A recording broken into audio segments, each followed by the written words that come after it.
La entrevista del Telematutino 11, gente importante a tratar temas importantes. Nos acompaña el doctor Iván Gatón, quien es un experto en temas internacionales, en temas geopolíticos, académicos. Y con él, lógicamente, tenemos que aprovecharlo. Él es una personalidad muy solicitada en los programas, principalmente en esta época, donde el tema principal es Haití. Iván, buenos días. Muchísimas gracias por aceptar nuestra invitación. A ustedes. Buenos días, Iván. Muy buenos Mucho días. gusto. Un placer. Iván, como tú eres bien conocedor del tema, se dice muy fácil, es necesaria una intervención militar, un fideicomiso, espero que... Plan Marshall. Un plan Marshall, pero que no se le puede el dinero a los haitianos porque se lo cogen. Entonces, dentro del ámbito internacional, de las reglas internacionales, realmente, ¿qué se puede hacer en Haití dentro del marco, como decir, de lo que establecen las Naciones Unidas? Lo primero es contar con el apoyo de los haitianos, porque también... Ah, no, pero no, entonces no se... No, pero lo primero es contar con la poca estructura. Sabemos que en Haití no hay interlocutores políticos, digamos, que diga, hay partidos políticos con los cuales vamos a conversar, pero hay que ponerse de acuerdo con la gente que está en el ambiente político. Eso es lo primero. Después, con la sociedad civil que existe, es decir, las iglesias, los caciques de los distintos departamentos. Pero hay un error muy grave y es pensar que, como hizo la MINUSTAH, que fue solamente una acción militar, que vamos a tener el tema militar y esto va a resolverlo todo. La MINUSTAH gastó más de 7.000 millones de dólares y se resolvió el problema de la seguridad. De hecho, 3 de los elementos fundamentales que planteaba la MINUSTAH era, primero, que había que tener seguridad, eliminar las pandillas, ayudar a crear elecciones, llevar a cabo unas elecciones, y nada de eso se cumplió. No. Y el dinero se perdió. Estamos hablando de que Moïse engañó, digamos así, porque eso fue idea de Moïse, decirle váyanse. Pero Moïse entonces lo que hizo fue alimentar a Barbecue, porque Barbecue es hijo es el Frankenstein de Moïse, igual que Claude Joseph, porque ellos fueron quienes alimentaron a ese monstruo que es hoy Barbecue, que entonces al cometer el error de eliminar al ejército en Haití, le dieron fuerza a una policía y de la policía sale Barbecue y se han alimentado las pandillas en Haití. Ok, entonces... Es que las pandillas surgen a partir de los políticos y de los... Los políticos han alimentado las pandillas. Entonces, haber quitado el ejército fue un error gravísimo. Entonces, se demuestra que no es solo un tema militar, porque lo mismo se ve en otros países. ¿Se ha resuelto el problema en algún país solamente haciendo intervención militar? Entonces, Iván, ¿cuál sería la diferencia en lo que necesita Haití ahora, diferente a esa intervención de la MINUSTAH, por ejemplo, y esos recursos gastados que no sirvieron de nada, que se perdieron o que no se logró ninguno de los objetivos? ¿Con qué elemento diferenciador habría que incluir ahora y las posibilidades, es la pregunta más difícil, de que eso pueda ocurrir? No, se puede. Yo creo que... Pero no, si se quiere. Pero lo primero es hacerlo. Por ejemplo, hay un interlocutor que me parece un hombre sensato y que todos debemos apoyar, que es Ariel Henry. Ajá. Hay que tener mucho cuidado con Joseph, porque Joseph es un hombre enemigo de la República Dominicana. El canciller. El canciller. Además, él se dice que está involucrado en el asesinato de Moïse. Pero fuera de todo esto, es una persona con ambiciones políticas desmedidas, que no tiene, digamos, la templanza para, en medio de la situación geopolítica que vive el planeta, asumir el gobierno haitiano y que no trate de lesionar de una manera u otra a la República Dominicana. De hecho, se ha elevado en el pedestal de su antidominicanismo. Hay que ver cómo el periódico Le Nouvelliste le apoya, porque él ha tomado esa bandera. Porque de hecho hay que tener mucho cuidado. Desde Haití se vende una imagen distorsionada de lo que realmente es República Dominicana, algo que él ha aprovechado. Bueno, por ejemplo, en Haití se ha querido vender la imagen que desde República Dominicana se les quiere mandar, se les quiere gobernar. Entonces, eso es lo que se ha estado... Solamente hay que darle seguimiento a lo que dice el Nouvelliste y ver cómo Joseph, que es una persona que maquiavélicamente ha sabido manejarse en la política haitiana, ha estado manejando el tema con la República Dominicana. Pero retomando el inicio de su pregunta, Lo del fideicomiso. Evidentemente que Haití necesita una tutela por el tema de la corrupción, que no es algo exclusivo de los haitianos. La corrupción está en todo el mundo. Aquí incluido. Pero lo que hay que hacer es, miren, estos fondos vamos a manejarlos. Pero no solamente los haitianos que están en Haití. Yo creo que hay un grupo de haitianos que es el que ayuda de una manera u otra a oxigenar Haití, que es la diáspora haitiana. Y esa diáspora haitiana que ya ha comenzado a congregarse, a reunirse, sobre todo en Washington, quiere participar. De hecho, hay una especie de propuesta de parte de esa diáspora de que una forma de ayudar a Haití, dadas las diferencias que hay entre los distintos departamentos, que no es lo mismo Cabo Haitiano que Jacmel, por ejemplo, es hacer una especie de cantonización en Haití, tipo Suiza. ¿Cómo así? Bueno, para una forma mejor de repartir los recursos, en vez de darle todo a Puerto Príncipe, y ese gobierno central unitario, que en Haití se hace difícil mantener, vamos a tener entonces aquí en Jacmel un mayor nivel de autonomía, tipo la cantonización suiza, que tienen un lado que es italiano, otra parte que es francesa, y hay un gobierno central, pero hay un nivel de autonomía que permite un mayor nivel de manejo de los recursos que se le entregan a ese gobierno. ¿Hay experiencia en otros países de manejo de bandas como las que hay en Haití? ¿Y cómo quitarle un poco el poder y que se alineen a cualquier plan para llevar al país hacia la legalidad y hacia la institucionalidad? Bueno, el tema está en que si vemos Haití lo podemos equiparar a Somalia. En Somalia están los señores de la guerra. Es un interlocutor válido, un pandillero, que es realmente quien tiene el poder efectivo, porque es el quien tiene el poder de la violencia, el monopolio de la violencia. No, y lo vemos que tiene el poder de las vías ahora, de las carreteras, por ejemplo. Y el apoyo de políticos claves, como la esposa del expresidente Moïse, que apoya a Barbecue. Es decir, por eso es que lo de Haití es complejo y evidentemente algunos están planteando. La semana pasada hubo unas reuniones en la Florida de que en Haití es necesario también una operación quirúrgica, porque usted no puede contar con la policía. La policía en Haití está minada por las pandillas, sobre todo por Barbecue, Jimmy Cherizier. Entonces el interlocutor válido que son las pandillas, hay que eliminarlos para que realmente no sea un estado y antes de eso Barbecue no tomará el poder. Pero él no se animará a tomar, porque él tiene un discurso político incluso, y de odio frente a los ricos. Pero él es quien realmente está dominando parte de Haití. Sí. Porque él es que decide. Él dijo no va a haber combustible. Exactamente. Él dijo no va a haber combustible. Se detiene y ya. Lo que él diga, eso se va a ejecutar. Entonces, Iván, ¿a qué le está apostando? ¿Por qué paralizar el país? Ya vemos que los bancos a partir de hoy solamente abrirán 3 días a la semana, en un horario de 7:30 o de 8:30 a 2 de la tarde. Los hospitales están dejando de recibir personas porque no tienen la capacidad de respuesta. Las escuelas están cerradas. ¿Qué es lo próximo? Es decir, ¿y cómo desactivar eso? Bueno, lo que pasa es que no hay combustibles, no hay comida. Esta gente apuesta a la jungla, porque eso es lo que conocen.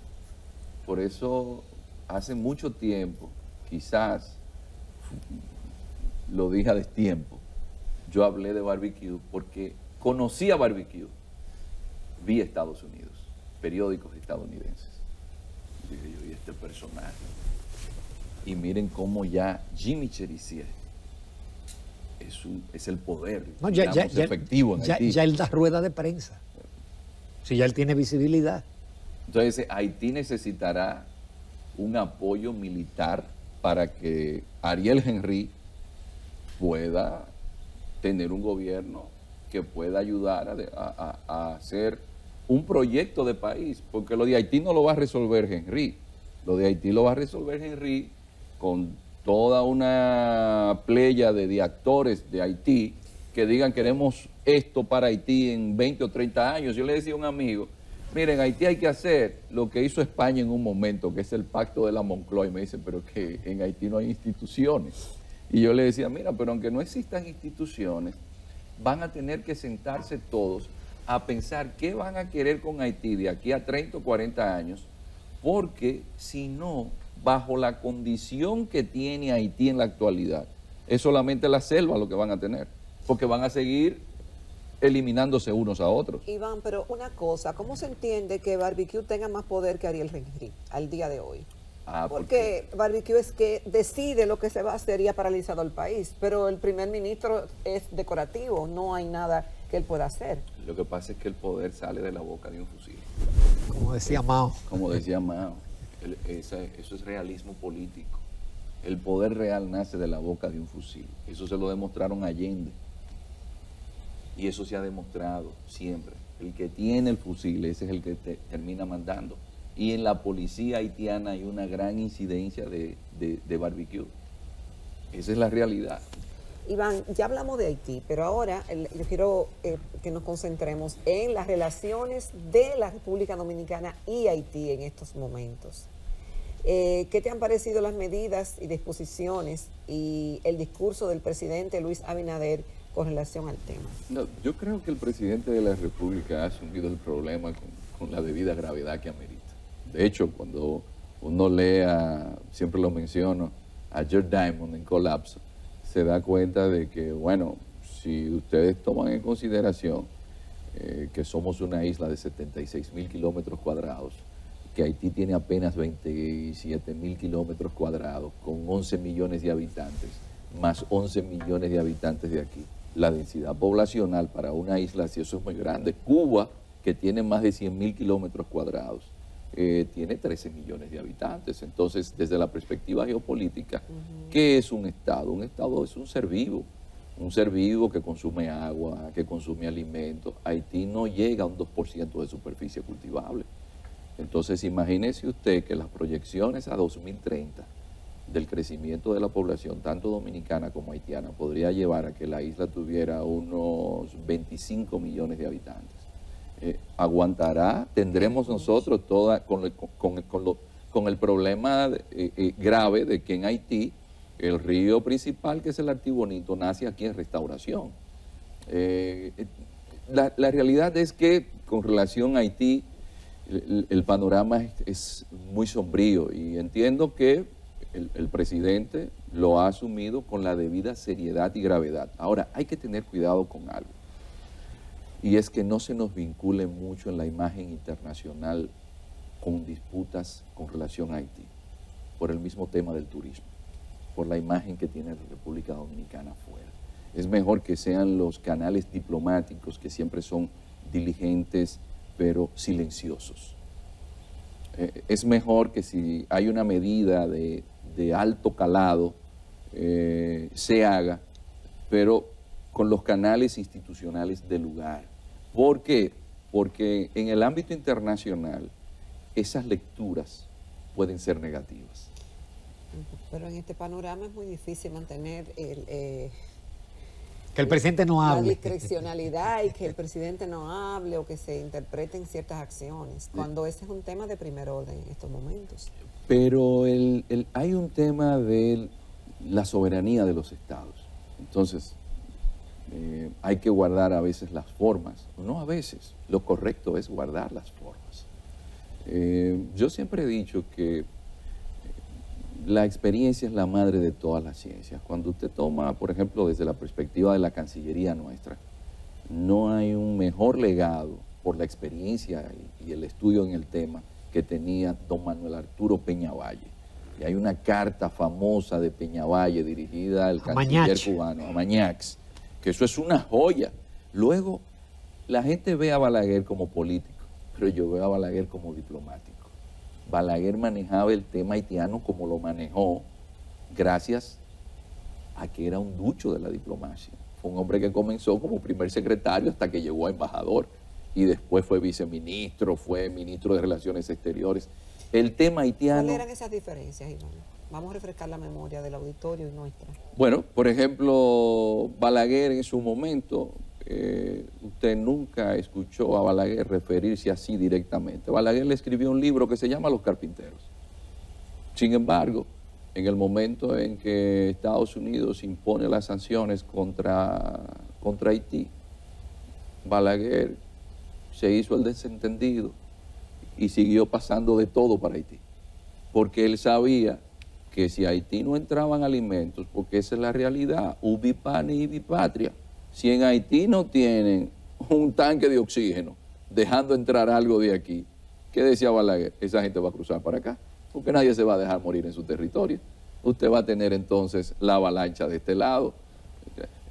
Y el tema de la acción diplomática, el capital político diplomático que se obtiene en las distintas cancillerías, sin hacerlo público, con los embajadores, visitando, haciendo el lobby, porque hay algo que se llama en relaciones internacionales, capital político.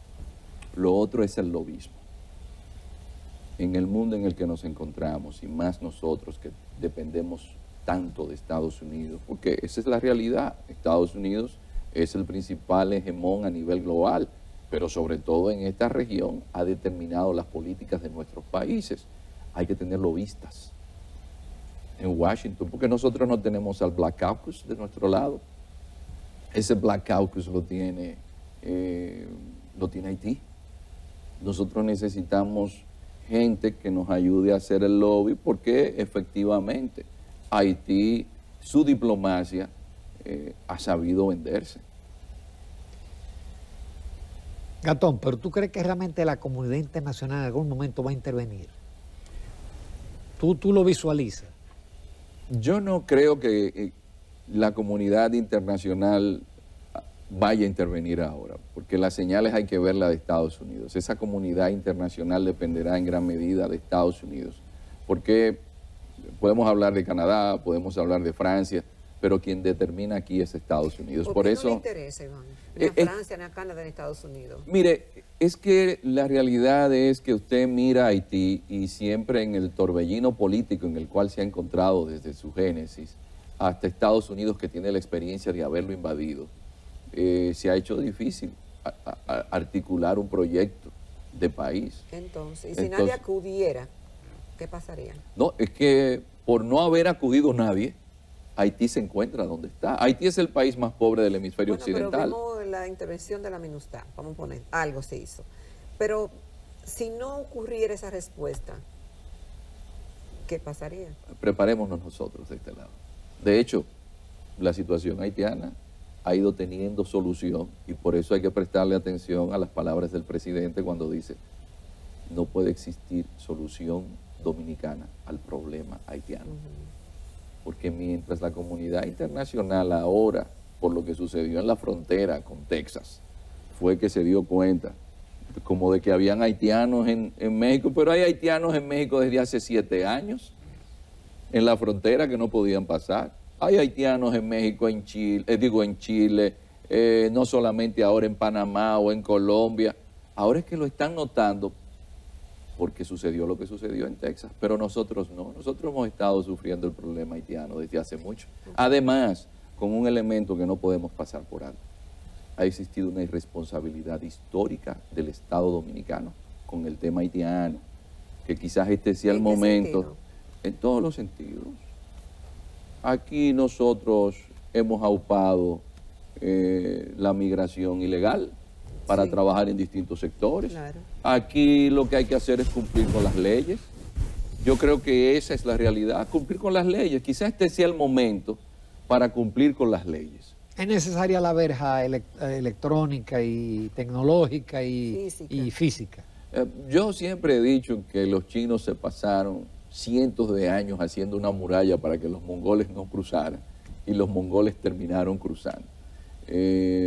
Si bien es cierto que puede ayudar para la seguridad, ninguna verja en el mundo ha podido detener a un ser humano cuando ve su existencia amenazada. Más dura, es para seguridad, ayuda un poco, eso es evidente, puede ayudar, pero... Iván, ¿qué explicación podíamos obtener de un experto en el área de por qué, dada la situación de Haití, no se permite que en calidad de refugiados económicos, refugiados políticos, otros países acepten una cuota de haitianos en su territorio?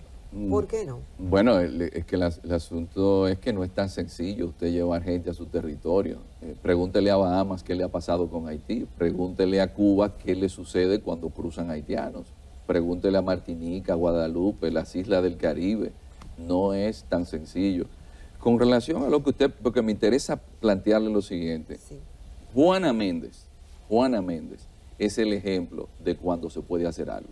En Juana Méndez se estableció una empresa dominicana y cuando uno fue a Juana Méndez hace 25 años atrás, lo que es Juana Méndez hoy es muy distinto, porque Haití necesita creación de empleo. Sí, pero Haití nosotros le llevamos la empresa nuestra para allá. No, es que no es una empresa nuestra, es una empresa de un dominicano. Yo sé, que bajo las sí, cuotas dominicano. textiles que pues se pueden instalar en Haití, que no hay inconveniente. Es decir, hay muchas opciones, pero lo que más conviene a República Dominicana y a la comunidad internacional es crear fuentes de empleo, infraestructura, un plan Marshall, porque el plan Marshall fue eso. Vamos a construir carreteras, vamos a construir hospitales, porque Haití necesita todo eso. Ya.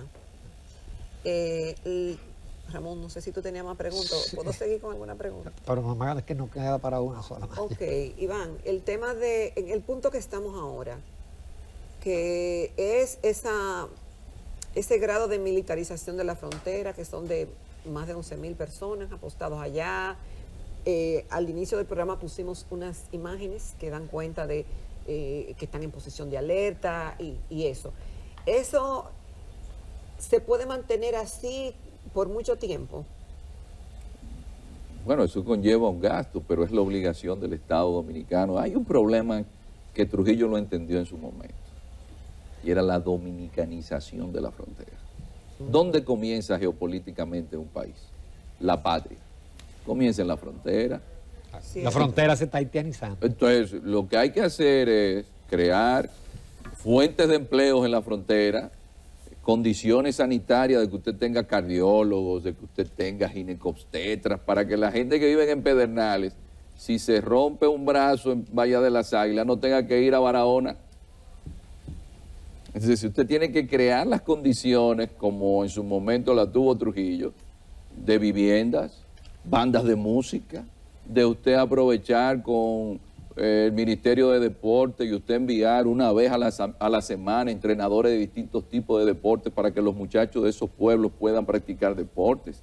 Es decir, usted tiene que crear las condiciones para que los dominicanos vivan en la frontera, pero cuando usted va, por ejemplo, los fines de semana a Paraíso, usted ve todos esos haitianos que bajan de allá arriba de la Sierra de Bauruco,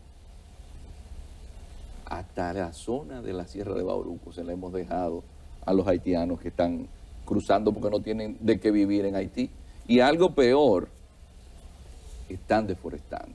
Para sembrar habichuela, por ejemplo, agarran y queman, porque eso es parte de la sobrevivencia. Sí.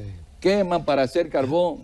Entonces nosotros debemos dominicanizar la frontera. Hay una irresponsabilidad histórica del Estado dominicano con la frontera. Es más, todavía las carreteras y los puestos de guardia que tenemos en la frontera, fue Trujillo que los hizo. Están destruidos. Iván, qué pena no tener más tiempo. Muy Te buena vamos a tener que convocar, porque nos faltó Nicaragua y nos faltó China. Pero te agradecemos muchísimo el enfoque porque lo que nos ocupa ahora realmente es Haití. Muchísimas gracias. Gracias, Iván. Nos vamos a comerciales. Retornamos con una entrevista con la doctora Marilis Herrera, candidata a la presidencia del Colegio Médico, que tiene elecciones este miércoles.